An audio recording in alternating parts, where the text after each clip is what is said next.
You're listening to It's Tricky with Raquel Harper. So what's tricky? What does that mean? Oh, let the camera roll. So we have the legendary, Miss Luenell herself. She's one of the realest comedians, period. She's funny as hell, and I'm very, very happy you're here. I haven't seen you, honestly, actually. When's the last time I saw you? Probably like 5 years, literally face to face. No. Yeah, probably because you got to take 2 out immediately for the Rona. No, I seen you during the Rona time. When? At the swap meet. I was at Slauson, and you were sitting there. I don't know if I saw you there, but I do frequent the swap meet. No, I saw you. You're just going to put me on blast like that? I was there, too. Yeah, I go to the swap meet. No, I put myself there, too. I was right there with you. Shoot, I'm sitting there right there. I'm in the parking lot. I'm like, what you doing here? Oh, yeah, outside. Yeah, outside, yeah. Yeah, I was like, oh, okay, boom. Talking about, hey, ain't nothing wrong with the swap meet. People always act like something's wrong with different things. Do you know that you can literally take a swap meet outfit and wear it on the red carpet because nobody up there knows that it came from the swap meet, only everybody down here? Yeah, I mean, but you know, they don't know there's 100 more outfits like that running around Los Angeles. who made that for you? Slauson Swap Meet. Right. You hit him with a name. You just hit him with a name. You your YouTube show, and you also filming. Tell me what's going on with you. Well, I don't do a YouTube show any longer. I just keep putting up content. I was doing, during the corona, I started doing the YouTube show called Hey Luenell. There are 62 episodes online right now. I started it because I was forgetting how to put on makeup. I'm like, I've been in here a long time with no makeup. You got the lashes cracking today, honey. Always. Yeah, okay. I'm back. But during the Rona, when we was at home and not working, because, comedy clubs wasn't doing those shows either, I developed that to sort of stay in touch with my fan base and to just practice being on air like this and to get made up and smell good every Wednesday. I did it every Wednesday live at 3 o'clock, 2 o'clock, 3 o'clock. And so we started it before the Ahmaud Arbery murders or anything like that, before George Floyd. So the emotions of that whole time are captured on my YouTube show. Like people binge watch, P Valley. You should binge watch Hey Luenell on YouTube. Hey Luenell. Okay. No, I love the show. But Thanks. Listen, you're always definitely one of the funniest comedians. Do you feel that you are underrated? In a way. I feel that I've got a character actress, just pop in, punch up, and lighten up and the screen type thing. But and I haven't been given a really, really meaty part that would really show my range. And that's okay, because I'm not the greatest memorizer in the world. So me doing those little parts and stuff like that in very memorable films sort of have me in a certain type of thing. I am in a different category as well. I feel like I'm very street and very real and very more about the people than I am about the industry type thing. You are. Even though that's the industry I'm in, But just certain shit. What's the language barrier on this show? Oh, no. You out Yeah, there. basically, I don't give a fuck about playing any of the games or anything like that. Yeah. I am who I am. Take it or leave it. I haven't changed in 30 years. I've always been outspoken. I've always been very blunt. And that's a long process to even get there because everybody's not born that way, but things happen to you in your life and you can hold them in or you can let them out. I find letting them out makes me feel better. You get physically sick holding in, not saying what you want to say. So then I just developed that type of rep. But the other reputation that I do have, I know, is I'm professional and I show up and I am fun and everybody's happy to see my name on the call sheet. Yeah. And I don't cause no shit or no nothing like that. So, I'm happy with where I'm at. I want some more money, though. But you think they shorten you money in Hollywood? Yes. And why do you feel that they shorten you? Well, just because I'm not the name the people speak. Yeah. And even though the executives may not know who I am or maybe personal power that I have and connection that I have with the people know, so they don't put me in the category where they feel like they have to give me what I'm actually worth until the film comes out and all the reviews, oh my God, Luenell, Luenell. And by then it's too late, you ain't got paid and it's over. So, but I'm going to get there, slow and steady wins the race. I heard that. For real. I mean, like, when I be thinking about, I'm like, damn, everybody knows who you are. So it's just very crazy because every single role that you do, you always kill it. So it just doesn't be making sense. That's true. Yeah, well, basically, it's all in God's time. If I had my way, I would have been where I'm at 20 years ago. But now that I'm where I'm at, it would have not been good for me to be where I'm at 20 years ago. You know what I'm saying? Yeah.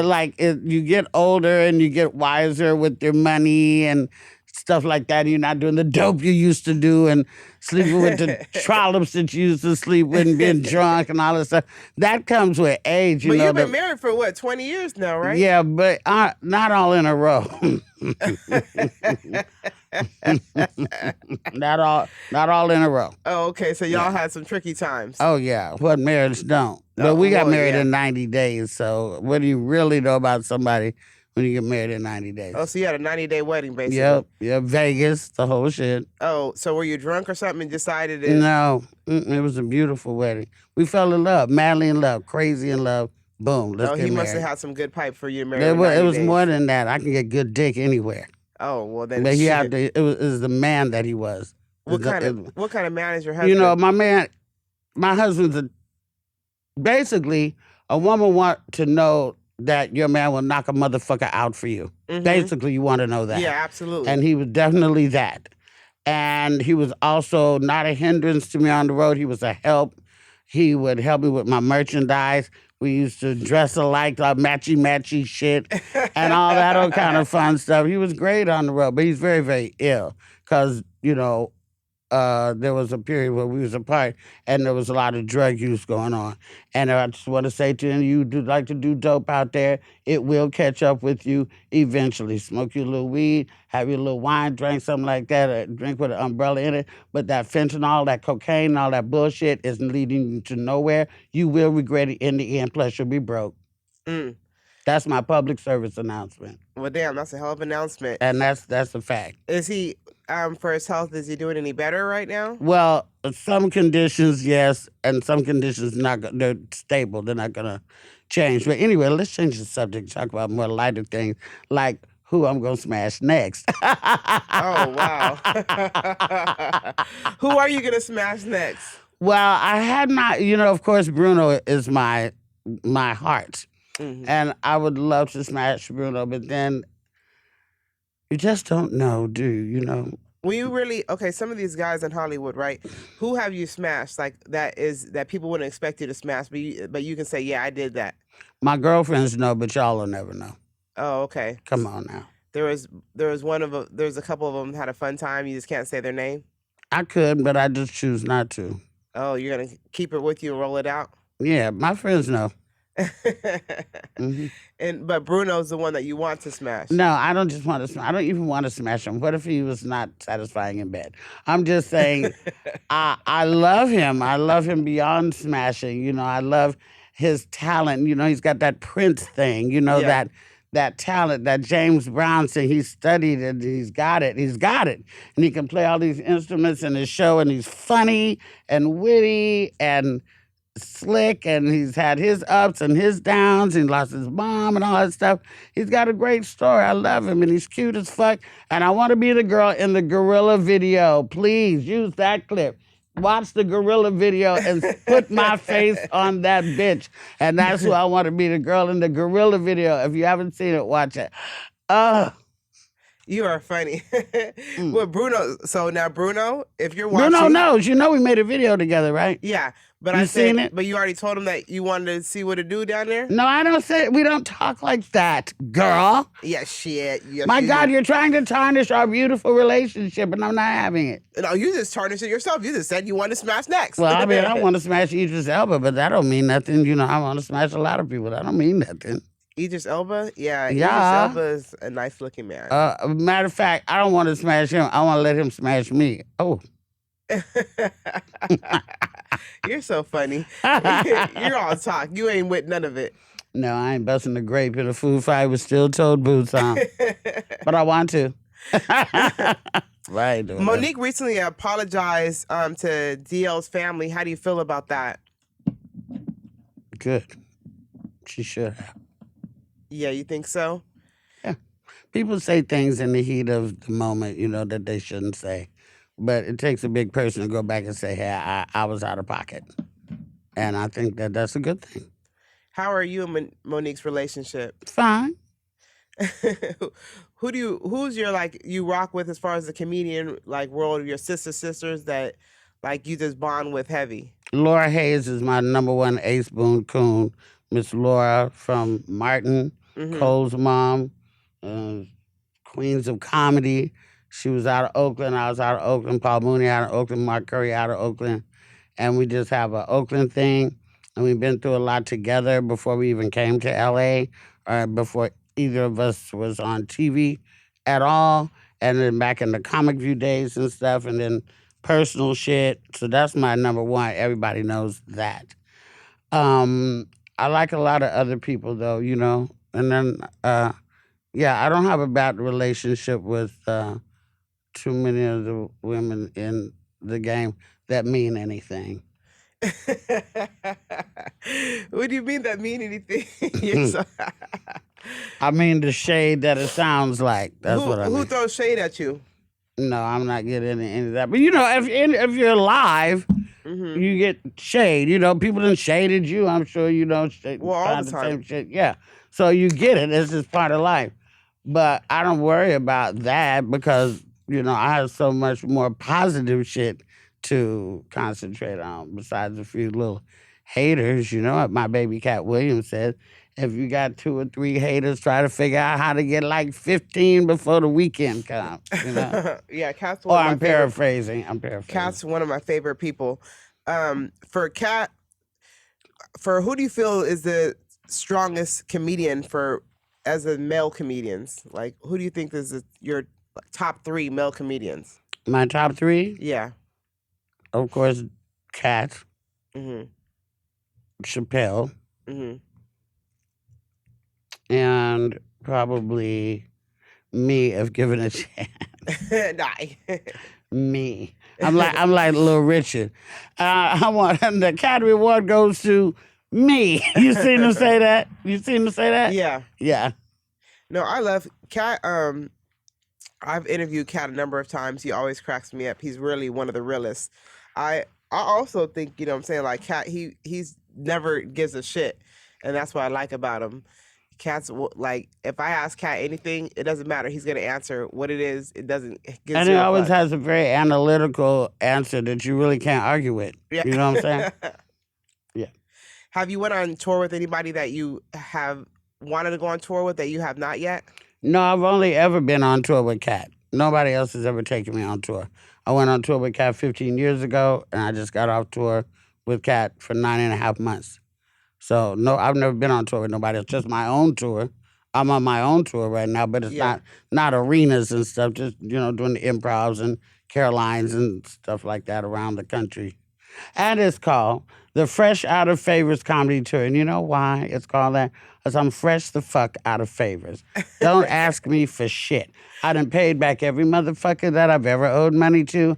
I done good things for people. I done paid for people stuff to do with college, funerals, all that shit. If I love you and I see you need something, I got eyes. I'm going to help you out. But don't ask me for shit, because I'm fresh out of favors and I don't owe nobody shit. But wait, you fresh out of favors. So if the family comes right now, right, because you're one of the... My family? Yeah. My family has several issues right now, and they ain't had to ask me for shit. I was there.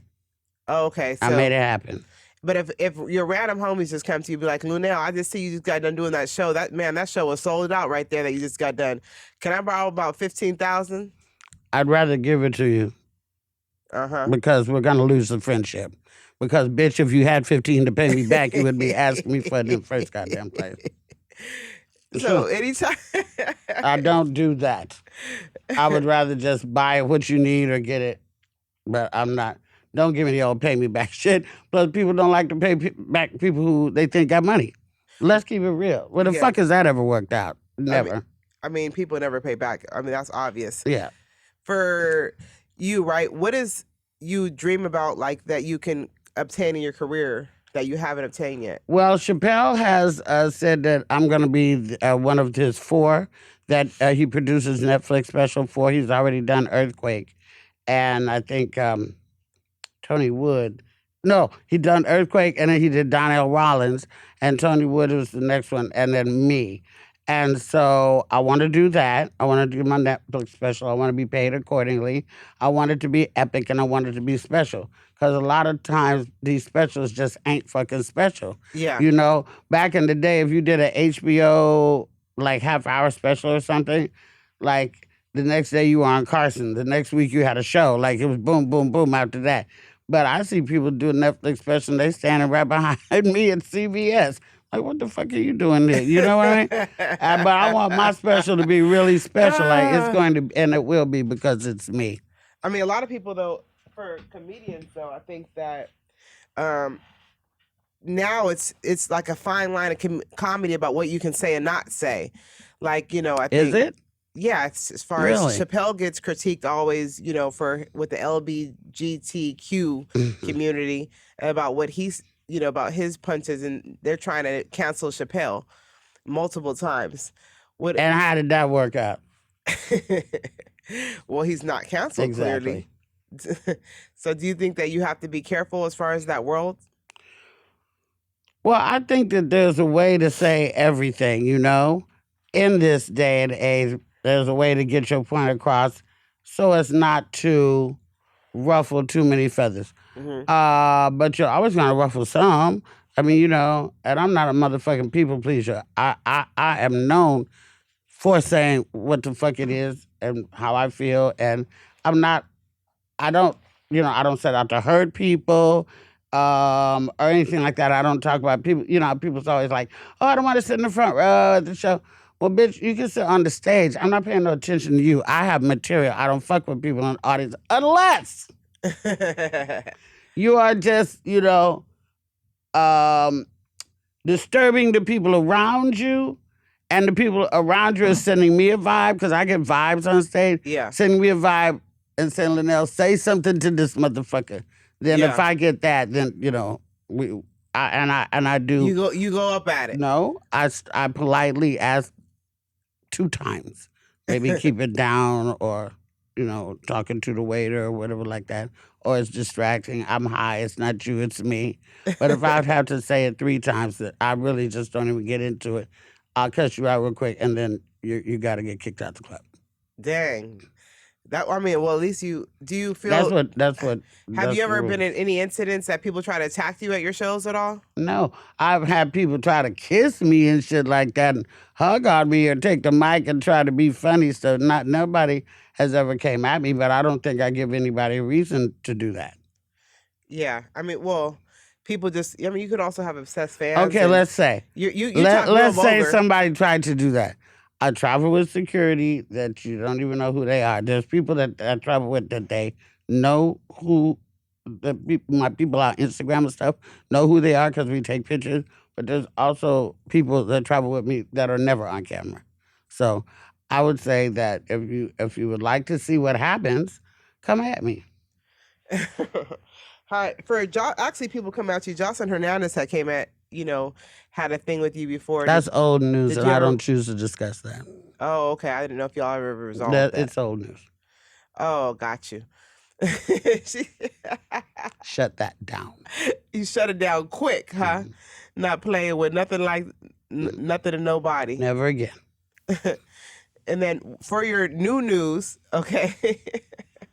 Okay, so I'm on this show on HBO Max called Hacks, right? You know about Hacks with Gene Smart? Yeah. Okay, so I'm on that. So y'all check that out. And I am in a fabulous Juneteenth-themed movie that's running right now on BET Plus. It's called Block Party. It's directed by Black female Canadian director Don Wilkinson. It's starring Margaret Avery, who is, of course, Sugar Avery in the original Color Purple, which she's trying so hard to shed that image. She really wants to do more comedy. And in this film, she's amazing, fantastic, and sexy and wonderful. Okay, Juneteenth, right? Yeah. So it's now becoming a thing. No, bitch, I'm not through talking about the movie yet. Oh, shit, So my fuck- bad. Yeah. So Golden Brooks from Girlfriends is in the film as well as Faison Love and various other people. It's a beautiful story.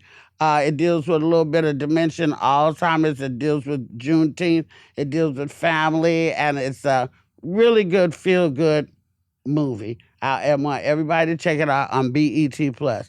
Okay, you were saying. Now that was her coming to plug real quick. You asked what the fuck I was doing. I know, but look new. here. You said, what I'm are you allowed doing to new? listen. But I'm you said, allowed what to are you cut doing new? Yeah. So I told him. Yeah, but I'm allowed to sit there and interrupt about things. Okay, but that's a part of the sign-up shit that you came to the chair for. Oh, well, it didn't work, though. And now we're back to right where you wanted to be. So what's up? Juneteenth, right? Yeah. It's now, as far as celebrated, a lot. How do you think it'll be better celebrated for more people to come across, to make it like a 4th of July situation? Well, 4th of July is a bad word now, so we don't do that anymore. We cook a barbecue on Juneteenth. A lot of the stuff that happened during the George Floyd Revolution, I call it, is that people started to recognize that all of our education has been based on a lie. You know, you cannot erase the contribution of Black, brown, even Asian, Polynesian people from this motherfucking country. So Juneteenth is the official Black holiday. Okay. Yeah. And it's legal now, and that's why the movie was good, because it's the first movie dealing with Juneteenth since Juneteenth has become legal holiday. Mm-hmm. I think that it's not our job to try to get more people to be onto it, because there's people been celebrating Juneteenth for many, many years. It just became a legal holiday. Now, I think as it progresses and gets more attention and parades and things like that, people will get on board, because it's the truth. But, it's not our job to try to go and make, hey, look at us, look at us, recognize us. It's like, do it or don't do it. Feel it or don't feel it. And for when you say as far as feel it or don't feel it, it's, you do feel like it should be more education or more. It definitely should be more education. Yes, that's where it starts. That's the problem, is that the whole educational system that it came to surface during this revolution is a lie. Now they send your kids back to school and they're continuing to teach the same lie. They haven't changed anything. So that to me is bananas. Like, it's been proven that all this shit was a lie. All these statues, all this shit is trash. And now you're going to go back and say, well, we don't have time to really fix it, so just keep believing this. Yeah. Bullshit. If you're homeschooling your kids, keep doing it, because, plus it's safer. I know. I would never homeschool my kids. Well, you do have a child, don't you? Yeah, I mean, there's my kid right there. That's your boy? Where? Right Over there. there? Yeah, that's mine. Okay, how old is he? No, she's a girl. I can't see. Jaya. Oh, hi, baby. Behind the monitor. Yeah. How old is she? She is 8. It's going to be 9 soon. Oh. Yeah. So I would personally, I mean, you ain't going to sit at the crib and bother me all goddamn day. That's what you're not about to do. So there's no way it can even work. Don't say that. But what did you do during Corona? Oh, I still sent her on her way. But the school wasn't open. Oh, her teacher was. And so would you drop the kid off at the teacher's house? Amen. Homeschool. Yes, ma'am. Oh, is that what you did? I did. Oh, well, that's cool. Yeah. Shout out to Miss Gibson. All right, Miss Gibson. Miss Gibson said, run me my coin. Yeah. It was no problem. I'm hitting right off of Slauson. Okay. Now that right I got. right there. She's in the You building. like Miss Gibson? You like Miss Gibson, baby? She goes to school in Inglewood, all black school in Inglewood. Okay. Miss Gibson must be fire, though. She must be great. Yeah, but speaking of different things, as far as kids and issues, right? They're having all these new bans with pro-choice and women as far as abortion goes. How do you feel about that? Well, I don't feel that you should be made to have your rapist child if you don't want to. Yeah. You know? And so I just feel that, I grew up with abortions, thank God. And, it should be, you should have a choice, I think. Because there's many circumstances that women get pregnant that are not, down the yellow brick road, Yeah. And why should you have to live with stuff like that? It may sound, unchristian or morbid or whatever, but, at the end of the day, you should have a choice. Yeah. And then for the whole factor that not having a choice and all that stuff is obviously bogus, so. Of course. Let women choose what they want to do with their bodies, Like you just shouldn't have to have your brother's kid. There's a lot of shit going on out there. Yeah. Mm. A lot of molestations, a lot of stuff like that. You shouldn't have to. It's not the kid's fault, right? But you should no. If you want to, be the martyr, be the saint, you're the bigger person, bigger than me, and you can deal with something like that, then fine. But if you can't, then you shouldn't go crazy, maybe harm the child, harm yourself, because you didn't have the choice to maybe terminate the pregnancy early on. Yeah. Do you 4 kids, you have one daughter? And how are you and your daughter? How's your daughter doing with the whole corona situation and everything? Well, that was hard for us because my daughter's a dancer, professional dancer, like for award shows and stuff, and behind artists. And she's creative. And, there was no dance studios open. She didn't just go, dance in the backyard and stuff like that. I wasn't working, and we were. I had made it, she was still pretty out there at first. And I was like, I'm scared of this. That's what you told me when I seen you at the swap meet. You're like, oh man, I'm tripping on everybody right now. Yeah, she didn't live with me in the first place. People think I kicked her out. I just said, you got to stay here, or you can't be going out with your friends and then coming up in here because it's just we don't know enough about it. It's transferable. Do your thing if you want to do your thing, but you can't bring it to me. That's all. Did you ever end up catching COVID? Yeah, I did. Mm-hmm. And was it hard for you, or was it? No, 8 days and I was back on the block. But somebody put COVID in my mouth. Who put COVID in your mouth? A guy. And oh my goodness, would he kiss you or something? Yeah. And he had it? Yeah, but he was asymptomatic, so he didn't know he had it. Feel me? We was getting ready to do the Breakfast Club in New York. Yeah. My manager was with me. He tested negative. My publicist was with me. She tested negative. My security was with me. He tested negative. My nephew, I think somebody was with me. He tested negative. And this dude that I had plans to do a photo shoot with, a Fenty photo shoot with. Mm-hmm. We was gonna do the photo shoot and maybe something else. Or? Yeah, he's a model. Uh-huh. And so we kissed a little bit. And then I caught a cold, and then I got really sick, and then I had to go home. Oh, damn.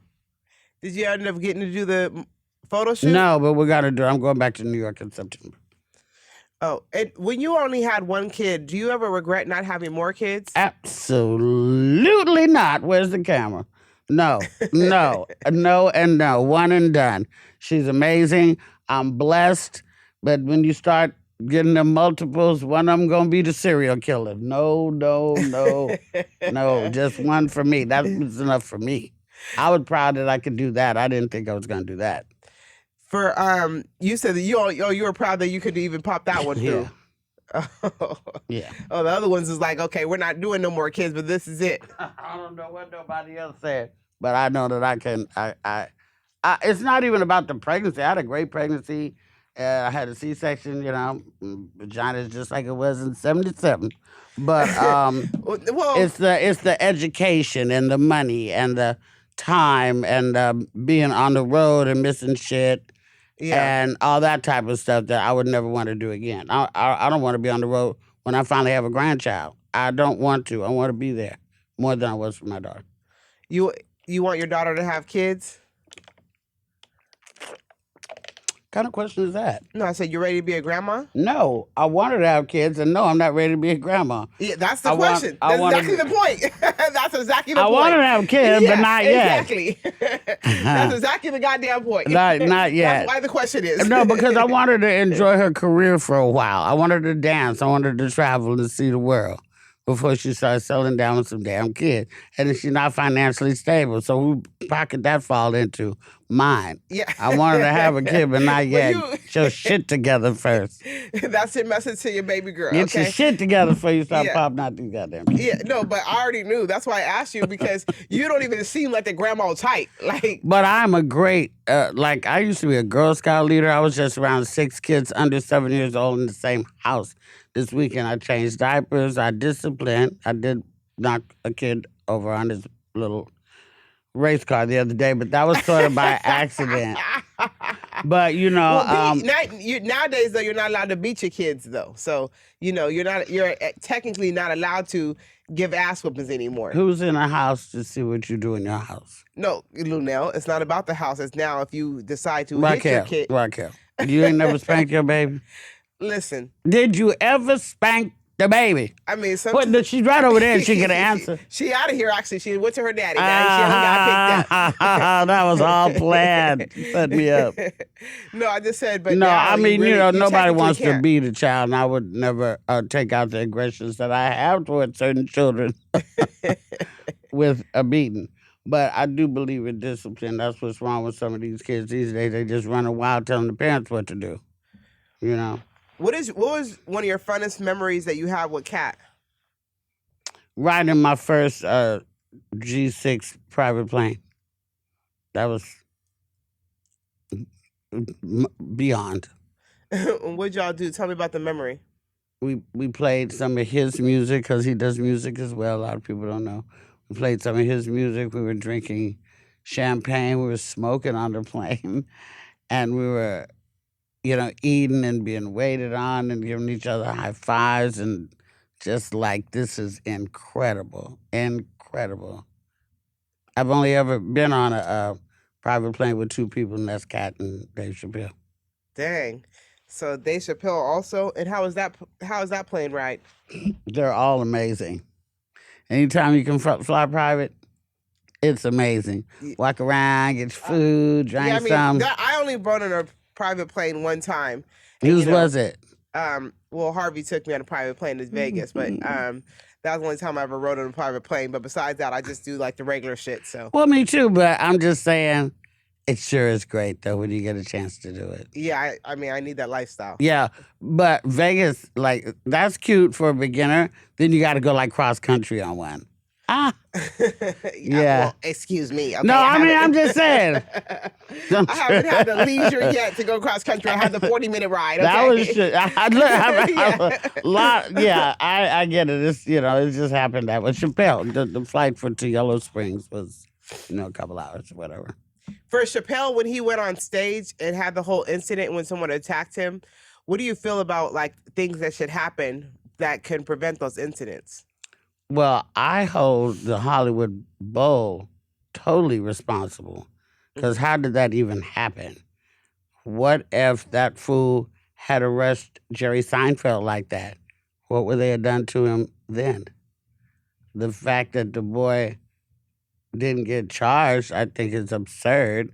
And the lack of security that allowed that to happen in the first place is in gross negligence. That's the way I feel about it. Mm-hmm. And nobody should have never got that close to him. Yeah. That wasn't supposed to be out there or part of the show. Real shit. Do you think that he should sue Hollywood Bowl? That's not really his spirit, you know what I'm saying? He don't really do stuff like that because he would, to me, I feel like he would rather help them improve their security system. You know what I'm saying? He's the type of person who would do that.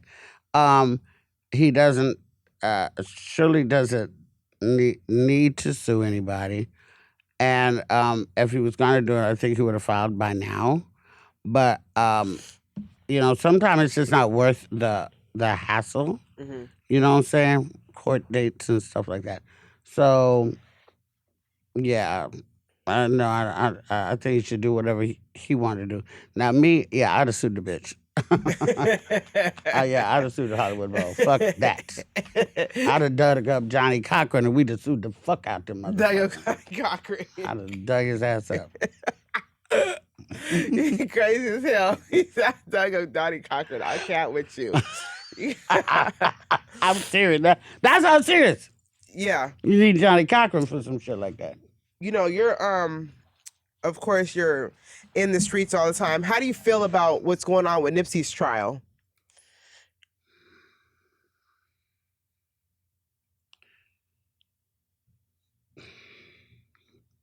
That opens up a whole wound again, you know? Mm-hmm.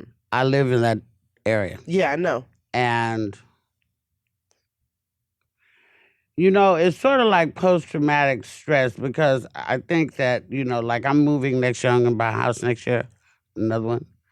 And I have to get out of there for my own mental health because, and I'm like, girl, you are too old to keep grieving this boy like this. But when you drive past the crime scene every day, it don't never leave you, especially in that area. Mm-hmm. It's so Nipsey-fied with the murals and the memories and the videos that were shot at the bank over there in front of this place, this car wash he used to go to. There's so many stories on the street. And I think that the black community don't hate nobody right now as much as they hate Eric Holder's bitch ass. Mm-hmm. And I think it's a lot of he's a lot of taxpayer money housing that bitch for the last 3 years.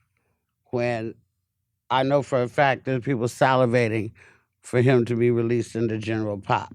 You feel me? Mm-hmm. So street justice. I hurt for Lauren. It makes me sick. I feel like there's just a little glitter in her eye that's not quite there no more, you know. She's beautiful still, great mom from everything we see, all that stuff. But there's just, you know, part of her died when he died, period. And now she's like a legacy, you know, like if Martin Luther King was your man or something like that, you know. I heard for his grandmother, you know, for his children, Imani and Cross. Yeah. For his brother Sam. Them fools was close. And his mother, you know, and everybody. It's just terrible. And then I heard for us as a community in the Crenshaw district, and I heard for us as a people because his reach reached so far. Mm-hmm. You know? We didn't even know where Eritrea was until we found out it was Eritrean or something like that, right? Mm-hmm. Eritrean. And just through his death, we've learned so much. He's teaching way beyond the grave. And he's shown us one example of generational wealth because the kids are set for life. Well, you know, with the collaboration with the Puma, the marathon, all this, that's, but, you know. You know what's so funny, right? I am now a life insurance agent as well, right? So when he died, they said that the person who's coaching me, Gary, he told me that his income tripled. Because day, a million on my flesh with Nipsey's lyrics, it made it everybody, the whole black community went in full force. And now then they listen to his lyrics and everybody wanted life insurance. That part, and because everything that he touched or was affiliated with as far as merchandise, sold, oversold, triple sold, give us some time, we're sold out, this, that, you know, and it'll be like that forever. They're always going to want marathon clothing, period. But his children have got such a blueprint, you know. He was trying to lay out the blueprint for us. You know, it says in the song, Hustle paid the price. He did. Yeah, definitely. And, but his children and their children they're gonna be raised right. They're gonna know about it, you know, what they do, and you don't know what a kid gonna do. But, you know, they're gonna have an opportunity to really be the people that the ancestors been waiting for. Mhm. Are you moving out of the Crenshaw district because of what happened in Nipsey? Are you moving just because of your own? I'm not really moving out of the district. Oh, you're just moving. I might go up to Baldwin Hills. I might go to Ladera or maybe Marina Del Rey, which literally is only 15 minutes away. So I'm not going north of the 10 freeway unless somebody gives me some property, because I've lived in North Hollywood before and on Mulholland, and it's not my vibe. It looks like it is, but it's not. When you get to playing Bid Whist and it's 9:01 and you're in the backyard chilling with the homies and the police come, that's not, it's not for me. We have in my neighborhood, it's very black and Latino. And we don't bother them when they want to party and play music all the way till 3 or 4 o'clock in the morning. That's music. Yeah. It ain't like somebody's fighting. It's music. And then when we do our little black thing, don't nobody, it's just not about, we got neighbors. That's why neighborhood, we got neighbors. We can go to the door. Yeah, neighborhood. We can go to the door. Yeah, 60. Yeah, we don't. Yeah, that's right. We don't call the police. That's what we don't do, because it can always turn out so bad. And you might have had one intention, you might have been spiteful or something. Now you done got somebody's daddy killed. We don't call the police. Well, for calling, I guess, but being a snitch now, I guess people are feeling that being a snitch now, I guess, is everything now ain't acceptable. snitching. If I see a motherfucker knock an old lady down and I call the police, that's not snitching. If I see somebody breaking in my partner's house across the street, that's not motherfucking snitching. That's just trying to help somebody out that deserves to be helped the fuck out. That's what I would want somebody to do for me. Yeah, you just got to pray now that the right cop shows up. So what is your definition of snitching in general? I don't want to get into that. Okay. Yeah. No, I was just wondering. A snitch knows what a snitch is, and people who know what snitches are know what they are. I'm not going to sit up here and try to put my definition. Everybody knows what that is. Everybody knows. I want to just put as far as the category, right? Tiffany Haddish, Mo'Nique, you. Where do you feel that you fall in the lineup with them? I'm not going to do that either, because that's petty. And I do have my own opinions, but they're my own. I would never come on a media platform and put down my sisters, in the game, because I know what it takes to be in this game. No, but down. In a way, it would be that, if you try to rate yourself amongst. No, I just said girls. Yeah, but I can't do it like that. I'll just say that, we all got different styles. Uh-huh. We all took different paths. Well, you and Tiffany, though, are a very similar path. Yeah, but I was in the game before Tiffany, but not much more before Tiffany. And she's, more marketable because, she's beautiful and, can wear the designer clothes and stuff like that. And believe it or not, that does have something to do with it in this town. But you think so, though? Yeah, I do. And I think that Tiffany is a better actress. See? That she's a great comedic, she's a good comic, but she's a great actress. Mm-hmm. That's the way I feel, and I think because I started Kitchen, I've been impressed by a lot of, acting is work. It's more work than it is to do stand-up, really. No, stand-up is more work than to do that, but it's work. You got to learn lines and blocking and do this and be on location and da-da-da-da-da-da. And all that kind of stuff. And I commend her for that. I'm not that great an actress, but I bring my own little ghetto say qua to everything I do. When you say as far as more marketable, do you feel like with different comedians, if you look a certain way, you're way more marketable? Sure, and youth sells. Don't fool yourself in this town. Youth sells. And yeah, for sure. I'm not intimidated by this shit. I get some mine. I feel good about myself. Everybody want to lose a little belly, a little chin. But, I'm not sitting home sucking my thumb, talking about I wish, and all this type of stuff. It is what it is. I'm not fucking 13, 15, 17 years old no more. And I'm not going to go get carved the fuck up.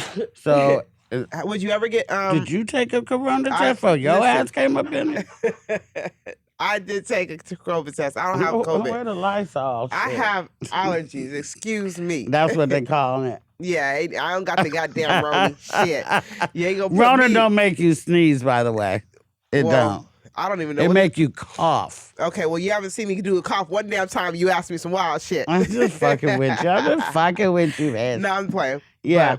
But yeah, I just think that everybody got their path, everybody get their thing, but I bow down to all of them. As Mo'Nique did the first, the Queens of Comedy was the first black female comedy tour ever. Yeah. Okay, and that can never be erased, even though people don't like to talk about it, even though the Queens didn't go out to do what the Kings went on to do. Why?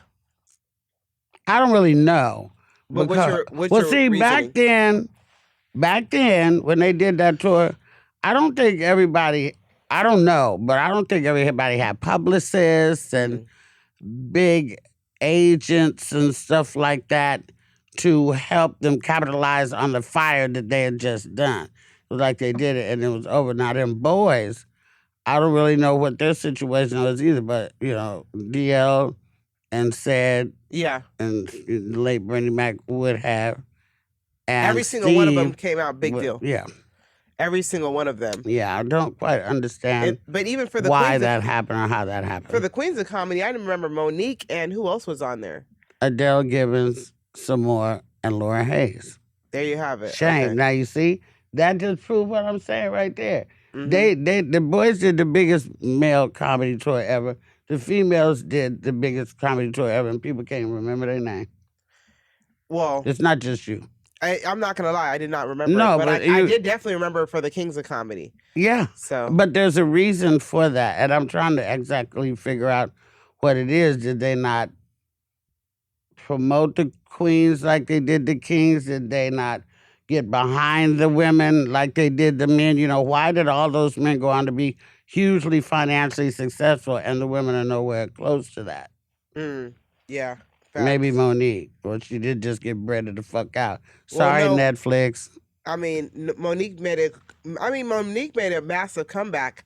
I don't know, like She as just far got as $50 million from Netflix. yeah, like They anteed the fuck up. well, Wow. Who saw that coming? Nobody thought she was going to win. Be honest. But guess what? They might have given her $50 million to shut the fuck up. But in the event, she got the check. So, yeah. right on, shit. Right on. Shit. Mo'Nique obviously definitely She's fighting won. for her. She said she's fighting for all of us. So I'll take that. Well, have you got the call yet? I'm waiting for the Illuminati to call me. They don't want me. Are you sure? Mhm. They would have called me by now. Yeah. And I'm kidding. No. Kidding. What's your 10-year plan? My 10-year plan. Well, I wanna get a house next year. I want to buy this building that I have 2 studios in right now. I want to be the next black woman in late night because they've had black women in late night. Sorry, Mo'Nique. Sorry, Robin Thede, but they haven't had the right one, and I'm the right one. I was made for late night. Like Sherry Shepherd's made for daytime, I'm made for late night. I don't choose to learn how to make a Christmas wreath out of toilet tissue rolls and Yeah. sell jewelry. I want to talk about what's real, and I want to be, like these guys in late night. After 11, you don't see nothing but white man after white man after white man after white man. Like, come on. Like, black folks don't come home from work late and want to see somebody that's intelligent and fun and entertaining. That's me, baby. So, for anybody out there that want to make $1 million out the gate, get at me because I'm just $1 million walking around. It's a win-win. Bingo. All right. Well, I have the legendary today, Luenell. I'm very happy you came and sit with me. Me too. You're- Your cameras make me look really cute too. I like the way they shade. I had that double chin. And if you Oh, want is to that- follow me oh. on Instagram, you can follow me at Luenell. Tell me that you heard me saw me on Raquel's show TMZ, and hit me. It's tricky. It's tricky. It's tricky with Raquel, right? Yeah, because shit is tricky. It is. And you can hit me on at Luenell at Luenell. There it is.